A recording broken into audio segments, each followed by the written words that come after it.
എല്ലാവർക്കും പുതിയൊരു വീഡിയോയിലേക്ക് സ്വാഗതം.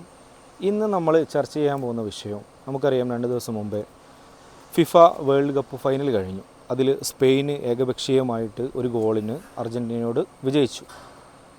നമുക്കൊക്കെ അറിയാം, ഇപ്പോൾ വലിയ ചർച്ചയായിക്കൊണ്ടിരിക്കുന്ന ഒരു വിഷയമാണ് ഈ ലോകകപ്പുമായി ബന്ധപ്പെട്ട് ലോകകപ്പും പൊളിറ്റിക്സും.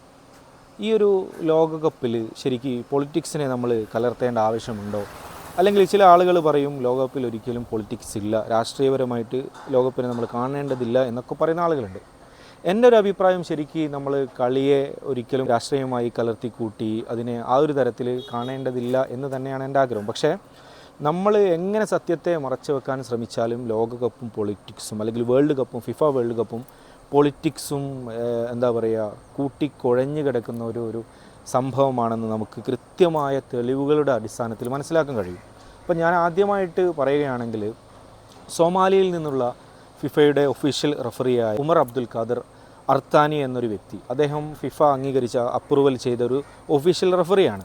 സോമാലിയയിൽ തന്നെ അല്ലെങ്കിൽ ആഫ്രിക്കൻ കോണ്ടിനെൻറ്റിലുള്ള ഒരു മെയിൻ റഫറിയാണ് അദ്ദേഹം. പക്ഷേ അദ്ദേഹത്തെ അമേരിക്ക ഫിഫ അപ്രൂവൽ കൊടുത്തിട്ട് പോലും അമേരിക്ക എന്ത് ചെയ്ത്, അമേരിക്ക അദ്ദേഹത്തിനുള്ള വിസ നിഷേധിക്കുകയും അദ്ദേഹത്തെ ഈ ഒരു ഫിഫ വേൾഡ് കപ്പിൽ പങ്കെടുക്കാൻ കഴിയാത്ത വിധം അദ്ദേഹത്തെ ബാൻ ചെയ്യുന്ന ഒരു അവസ്ഥ ഉണ്ടായിട്ടുണ്ട്.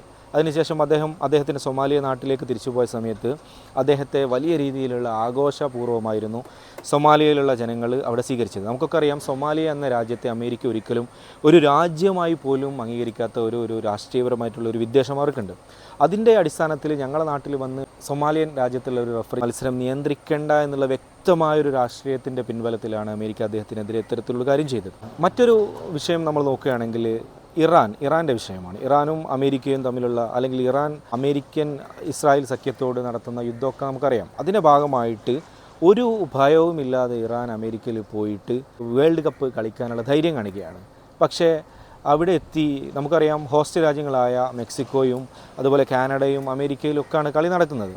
പക്ഷേ അമേരിക്കയിൽ വെച്ച് ഇറാൻ്റെ ഫിക്സറിലുള്ള കളികൾ നടക്കുന്ന സമയത്ത് ഇറാൻ്റെ താമസ സൗകര്യം അവർ ഒരുക്കിയിരിക്കുന്നത് മെക്സിക്കോയിലാണ്. പക്ഷേ അമേരിക്കയിൽ വെച്ചുള്ള കളികൾ കളിക്കണമെങ്കിൽ ഇറാന് പെട്ടെന്ന് തന്നെ അമേരിക്കയിൽ പോയി കളി കഴിഞ്ഞ് അപ്പോൾ തന്നെ തിരിച്ച് അവരുടെ നാട്ടിലേക്ക് പോകേണ്ട ഒരു ദാരുണമായിട്ടുള്ള ഒരു അവസ്ഥ ഉണ്ടായിട്ടുണ്ട്. പ്രത്യേകിച്ച് കളിക്കാർ ഫിസിക്കലായിട്ടും മെൻ്റലായിട്ടും ഒരുപാട് ടയർഡാകുന്ന ഒരു അവസ്ഥ ഈ ഒരു കാരണത്താലുണ്ടാവും. മറ്റു രാജ്യങ്ങളൊക്കെ നന്നായിട്ട് റെസ്റ്റ് എടുക്കുന്ന സാഹചര്യം ഉണ്ടായിരിക്കെ ഇറാൻ ഒരിക്കലും ഒരു റെസ്റ്റ് പോലും എടുക്കാതെ അവർ ഫിസിക്കലായും മെൻ്റലായും വളരെയധികം ഡൗൺ ആക്കുന്ന ഒരു പ്രവൃത്തിയാണ് അമേരിക്ക അവരോട് ചെയ്തത്. അതൊരു ഭാഗത്തിരിക്കുകയാണ്. ഇത്തരത്തിലൊക്കെ അമേരിക്ക ചെയ്യാനുള്ള ഒരു പ്രധാന കാരണം അവരുടെ പൊളിറ്റിക്കലായിട്ടുള്ള ഗൂഢാലോചനയുടെ ഭാഗമായിട്ട് തന്നെയാണ്. അതിനുശേഷം നമുക്കൊക്കെ അറിയാം, ഒരുപാട് കളിക്കാരെ, പ്രത്യേകിച്ച് സെനഗലിൻ്റെ സൂപ്പർ പ്ലെയറായിട്ടുള്ള അല്ലെങ്കിൽ ലോകത്ത് തന്നെ അറിയപ്പെട്ട പ്ലെയറായിട്ടുള്ള സാദിയോ മാനയെ അതുപോലെ അദ്ദേഹത്തിൻ്റെ ടീം അംഗങ്ങളോട് ഇമിഗ്രേഷൻ വകുപ്പ് കാണിച്ച, അമേരിക്കയിലുള്ള ഇമിഗ്രേഷൻ വകുപ്പുകൾ കാണിച്ച പ്രശ്നങ്ങൾ, അവരെ ശക്തമായിട്ടുള്ള ഒരു കുറ്റവാളികളെ എന്താ പറയുക സെർച്ച് ചെയ്യുന്നത് പോലെ അവരെ ശരീരമൊട്ടാകെ സെർച്ച് ചെയ്യുകയും അവരെ ഒരു തരത്തിലും ഒരു ബഹുമാനം ഒരു റെസ്പെക്റ്റും കൊടുക്കാത്ത രീതിയിൽ അവരോട് സമീപിക്കുന്ന ഒരു കാഴ്ചയും നമ്മൾ കണ്ടു. അങ്ങനെ ഒരുപാട് കളിക്കാർക്ക് അല്ലെങ്കിൽ ഒരുപാട് ഒഫീഷ്യൽസിനൊക്കെ വിസ നിഷേധിക്കുകയും അവരുടെ സ്വകാര്യതയിൽ തന്നെ കടന്നുകൂടി അവരെ ആക്രമിക്കുന്ന ഒരു കാഴ്ചയാണ് പിന്നീട് കാണാൻ കഴിഞ്ഞത്. അപ്പോൾ ഇതിലൊക്കെ വ്യക്തമായിട്ടുള്ളൊരു രാഷ്ട്രീയം അമേരിക്കക്കുണ്ട് എന്ന് നമുക്ക് മനസ്സിലാക്കാൻ കഴിയും. അങ്ങനെ അവസാനം നമുക്കൊക്കെ അറിയാം, ഫൈനലിലെത്തിയ ടീം സ്പെയിനാണ് ഒരു ഭാഗത്ത്, മറുഭാഗത്ത് അർജൻറ്റീനയാണ്. ഈ ഒരു സമയത്ത് തന്നെ ഒരുപാട് രാഷ്ട്രീയപരമായിട്ടുള്ള വിഷയങ്ങൾ ഉണ്ടായിട്ടുണ്ട്. നമുക്കൊക്കെ അറിയാം, ഇന്ന് നമ്മുടെ ലോക രാഷ്ട്രങ്ങൾ അല്ലെങ്കിൽ ലോക മനുഷ്യർ ജീവിക്കുന്നത് 2 തരത്തിലുള്ള ചിന്താഗതിയുമായിട്ടാണ്. ഒരു വിഭാഗം അമേരിക്കക്കെതിരെ അല്ലെങ്കിൽ ഇസ്രായേലിനെതിരെ, മറ്റൊരു വിഭാഗം ഫലസ്തീനിന് അനുകൂലമായിട്ട് ഉള്ള ഒരു വിഭാഗം. ഇങ്ങനെയാണ് ഇപ്പോൾ ലോകത്തിലുള്ള ജനങ്ങളുടെ ഒരു മൈൻഡ് സെറ്റ് ഉള്ളത്. നമുക്കൊക്കെ അറിയാം, ഇസ്രായേലിനെ അനുകൂലിക്കുന്ന ആളുകൾ, പ്രതികൂലിക്കുന്ന ആളുകൾ, അല്ലെങ്കിൽ ഫലസ്തീനിനെ അനുകൂലിക്കുന്ന ആളുകൾ, പ്രതികൂലിക്കുന്ന ആളുകൾ, ഇത്തരത്തിലുള്ള ഒരു 2 ഡിവൈഡായിട്ടാണ് ഇപ്പോഴുള്ള ജനങ്ങൾ ജീവിക്കുന്ന ഒരു അവസ്ഥ നമുക്ക് കാണാൻ കഴിയും.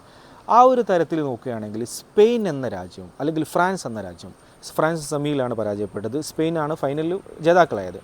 ഈ 2 രാജ്യങ്ങളും കൃത്യമായിട്ട് ഫലസ്തീനി അനുകൂലികളായിട്ടുള്ള രാജ്യങ്ങളാണ്.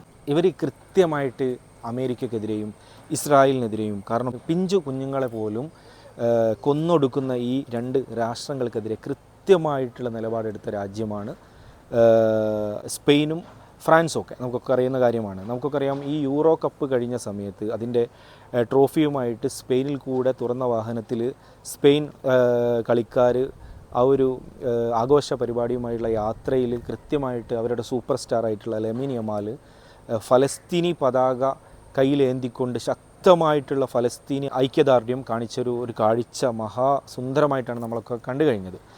അതുപോലെ തന്നെ രാജാവ് പറഞ്ഞൊരു കാര്യം നമുക്ക് ഓർമ്മയുണ്ട്, ഇസ്രായേൽ എങ്ങാനും ഈ ഒരു വേൾഡ് കപ്പിൽ യോഗ്യത നേടുകയാണെങ്കിൽ ഞങ്ങൾ വേൾഡ് കപ്പ് കളിക്കില്ല എന്നുള്ള കൃത്യമായിട്ടുള്ള ഒരു പ്രസ്താവന നടത്തി, അല്ലെങ്കിൽ തങ്ങളുടെ ധീരമായിട്ടുള്ള ഒരു നിലപാട് വ്യക്തമാക്കിയ ഒരു രാജ്യമാണ് സ്പെയിൻ. അത്തരത്തിലുള്ള ഒരു കൃത്യമായിട്ടുള്ള വംശീയതക്കെതിരെ അല്ലെങ്കിൽ പിഞ്ചു കുഞ്ഞുങ്ങളെ കൊല്ലുന്നതിനെതിരായ പ്രസ്താവന നടത്തുന്ന, ധീരമായ നിലപാട് നടത്തുന്ന രാജ്യമാണ് സ്പെയിൻ. അങ്ങനെ അവസാനം സ്പെയിന് ഫൈനലെത്തിയ സമയത്ത് കൃത്യമായിട്ടുള്ള ഒരു രാഷ്ട്രീയ വിഷയമാണ് ഫൈനലിന് മുന്നോടിയായിട്ടുള്ളത്. നമുക്കറിയാം, അർജൻറ്റീനയോട് നെതന്യാഹു ഈ ഒരു ഫൈനൽ നടക്കുന്നതിന് തൊട്ട് മുമ്പ് അവർക്ക് നെതന്യാഹു അർജൻറ്റീനയ്ക്ക് വേണ്ടി ഐക്യദാർഢ്യം പറയുകയും എൻ്റെ രാജ്യം, ഞാൻ സപ്പോർട്ട് ചെയ്യുന്ന രാജ്യം അർജൻറ്റീനയാണ് എന്ന് പറഞ്ഞുകൊണ്ട് കൂടുതൽ പ്രകോപനം നടത്തിയൊരു വിഷയം കൂടെ നമുക്കറിയാം.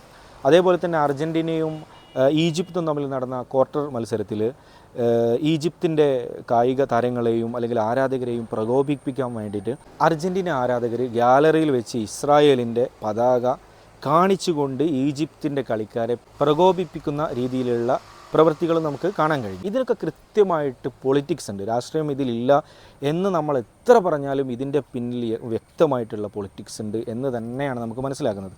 അവസാനം ഫൈനൽ നടന്നതിന് ശേഷം സ്പെയിൻ ഏകപക്ഷീയമായിട്ട് അർജൻറ്റീനയെ നിഷ്പ്രഭമാക്കി സ്പെയിൻ അവരുടെ ആധികാരികമായിട്ടുള്ള വിജയം നേടിക്കഴിഞ്ഞതിന് ശേഷവും ട്രംപ് ആ ഒരു സ്റ്റേഡിയത്തിലേക്ക് കടന്നു വരുന്ന സമയത്ത് കൂകിക്കൊണ്ടായിരുന്നു ആരാധകർ മൊത്തം, ജനങ്ങൾ മുഴുവനായിട്ട് ട്രംപിനെ വലിയ രീതിയിൽ ആക്രോശിച്ചുകൊണ്ട് അവർ സ്വീകരിച്ചത്. അതിനുശേഷം സമ്മാനദാന ചടങ്ങിൽ ട്രംപ് വരുന്ന സമയത്ത് നമുക്കൊക്കെ ആ വീഡിയോ നമുക്ക് കണ്ടാൽ മനസ്സിലാകും, സ്പെയിൻ്റെ കളിക്കാർ ഇദ്ദേഹത്തെ തീരെ മൈൻഡ് ചെയ്യാതെ വളരെ എന്താ പറയുക, അവഗണനയോടുകൂടെ അദ്ദേഹത്തിൻ്റെ അടുത്ത് നിന്ന് ആ ഒരു ട്രോഫി വാങ്ങുകയും അദ്ദേഹത്തെ പിടിച്ചങ്ങോട്ട് മാറ്റാൻ വരെ ശ്രമിക്കുന്ന രീതിയിൽ ഒരു തരത്തിലും അദ്ദേഹത്തിന് ഒരു റെസ്പെക്റ്റും കൊടുക്കാത്ത രീതിയിൽ, അഥവാ മനുഷ്യത്വരഹിതമായിട്ടുള്ള അദ്ദേഹത്തിൻ്റെ പ്രവർത്തനങ്ങൾക്കെതിരെയുള്ള ഒരു വ്യക്തമായ പൊളിറ്റിക്സാണ് സ്പെയിൻ്റെ കളിക്കാരവിടെ കാണിച്ചത്. ഇതൊക്കെ കൃത്യമായിട്ടുള്ള രാഷ്ട്രീയപരമായിട്ടുള്ള കാര്യം തന്നെയാണ് എന്ന് നമ്മൾ മനസ്സിലാക്കണം. നമ്മൾ എത്ര രാഷ്ട്രീയം കളിയിലില്ല അല്ലെങ്കിൽ രാഷ്ട്രീയം കളിയിലേക്ക് കൊണ്ടുവരാൻ പാടില്ല എന്നൊക്കെ പറഞ്ഞു കഴിഞ്ഞാലും കൃത്യമായിട്ടുള്ള രാഷ്ട്രീയം ഇന്നത്തെ ലോകത്തുണ്ട്. പണ്ട് കാലങ്ങളിൽ കളിയായി മാത്രം കാണുന്ന ഒരു കാലം ഉണ്ടായിരുന്നെങ്കിൽ ഇന്നത് മാറി. ഇപ്പോൾ നമുക്കറിയാം, ലോകത്തെ ഏറ്റവും കൂടുതൽ ശ്രദ്ധിക്കപ്പെടുന്ന ഒരു കളി മാമാങ്കമാണ് ഫിഫ വേൾഡ് കപ്പ്. ഒളിമ്പിക്സിനേക്കാൾ കൂടുതൽ ജനങ്ങൾ, എല്ലാ തരത്തിലുള്ള ജനങ്ങളും ശ്രദ്ധിക്കുന്ന ഒരു കളിയാണ് ഫിഫ വേൾഡ് കപ്പ്. അതിൻ്റെ ബാക്ക്ഗ്രൗണ്ടിലായിട്ട് ഇത്തരത്തിലുള്ള കൃത്യമായിട്ടുള്ള രാഷ്ട്രീയ പൊളിറ്റിക്കൽ അജണ്ടകൾ നടക്കുന്നുണ്ട്. അതുകൊണ്ട് തന്നെ ഇത്തരത്തിലുള്ള ഒരു രാഷ്ട്രീയം ഫുട്ബോളിൻ്റെ പിന്നിൽ തന്നെ യാത്ര ചെയ്യുന്നുണ്ട് എന്ന് നമ്മൾ മനസ്സിലാക്കണം. അതുകൊണ്ട് തന്നെ ഇത്തരത്തിലുള്ള വലിയ ഇവൻസുകൾ നടക്കുന്ന സമയത്ത് ജനങ്ങൾ മുഴുവനായിട്ട്, നമുക്കൊക്കെ അറിയാം, കേരളത്തിലെ മുഴുവൻ ജനങ്ങളും ആ ഒരു രാത്രി ഉറക്കമൊഴിച്ച് പിറ്റേ ദിവസം ഔദ്യോഗികമായി സർക്കാർ ലീവ് വരെ കൊടുത്ത് ഇതിനെ ആഘോഷിക്കുന്ന ഒരു സംഭവമാണ്. നമ്മുടെ രാജ്യം ഇതിൽ പങ്കെടുക്കുക ചെയ്യാതിരുന്നിട്ട് പോലും ഇതിനെ ഇത്രയും ഇമ്പോർട്ടൻ്റായി ഈ കൊച്ചു കേരളം വരെ ഇതിനെ കാണുന്നുണ്ടെങ്കിൽ ഇത് ലോകത്തെ അത്രയും സ്വാധീനിക്കുന്നുണ്ട് എന്ന് തന്നെയാണ് നമുക്ക് മനസ്സിലാക്കാൻ കഴിയുന്നത്. അതുകൊണ്ട് തന്നെ വ്യക്തമായിട്ടുള്ള രാഷ്ട്രീയ നിലപാടുകൾ എല്ലാ ടീമിനും, ഓരോ വ്യക്തിക്കും, ഓരോ സ്റ്റാഫിനും ഉണ്ട്. അതുകൊണ്ട് തന്നെ നമ്മൾ എത്ര മറച്ചു വെക്കാൻ ശ്രമിച്ചാലും അക്രമകാരികളായിട്ടുള്ള ഭരണാധികാരികൾക്കെതിരെ ഇത്തരത്തിലുള്ള ധീരന്മാരായിട്ടുള്ള നിലപാടുകളുള്ള കളിക്കാരും അതുപോലെ ഒഫീഷ്യൽസും അവർക്കെതിരെ അവരെ കൊണ്ടാകുന്ന തരത്തിലുള്ള പ്രതികരണങ്ങൾ നടത്തുമെന്ന് നമ്മൾ കൃത്യമായിട്ട് മനസ്സിലാക്കണം.